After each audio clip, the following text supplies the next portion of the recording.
This is the Sidewinder Mini, the latest iteration on one of the coolest products that we've ever launched, the Sidewinder knife.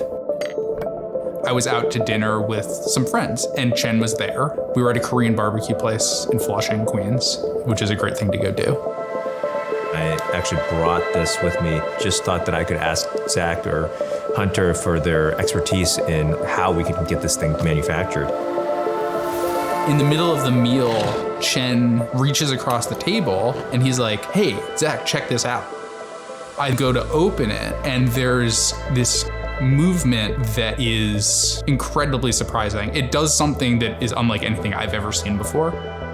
It felt like seeing an invention.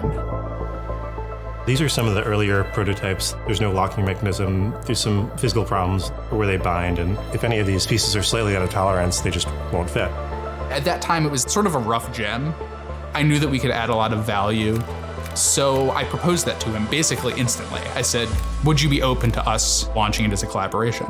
I took the sample from the restaurant and I brought it to the office the next day. And I said to Hunter, you have to see this.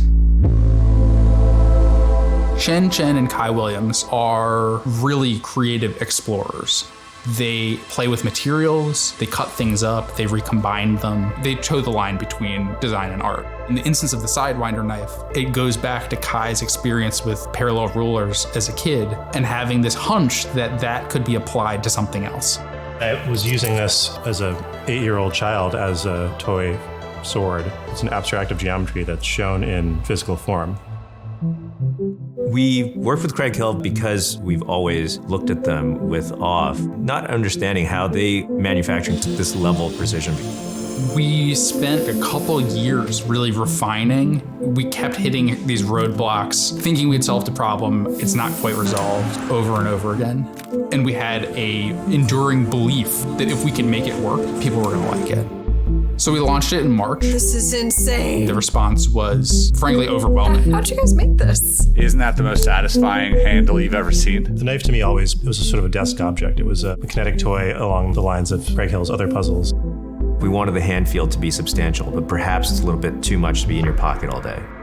We decided that we would want to create some other versions, something that was smaller and easily carryable. Rather than shrinking it overall, what if we sort of just removed the middle? We took all of the complexity of the original Sidewinder. It's all there. It's just in this much smaller package. There's 8 different thrust bearings in this one tiny knife, which is sort of a perverse number of parts in such a small object. Yeah, it's almost like a little machine. Part of the joy is how smoothly everything moves. You know, that's why there's so many bearings in it. The blade geometry was something that we looked at a lot. We ended up landing on this new shape of blade, a hybrid of a Tonto and a drop point blade. It looks like a talon. The blade is stainless steel, the body is aluminum. We opted for aluminum because it's really strong and it's really light. I imagine it as sort of the ultimate in breaking down boxes, cutting straps. You could sharpen a pencil, cut those nets that you get at the grocery store. Peel off the skin on your pear or apple. Cut a loose thread off of a shirt. Hack your way out of any situations that come along.